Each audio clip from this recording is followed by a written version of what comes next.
अस्सलामुअलैकुम। इस बात का जवाब ज़रूर देना कमेंट में।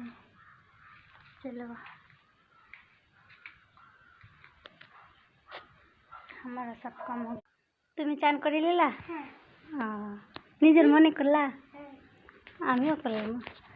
ये देखो दोस्तों, हमारा सारा काम हो गया है। इस घर में हमारी सास रहती है, इसमें मैं रहती हूँ। कैसा है कमेंट में जनाना। इस रूम में मैं रहती हूँ। सारा काम हो गया है। ये देखो, अब हम लोग भात खाएंगे। ये देखो आज मैंने क्या बनाया है।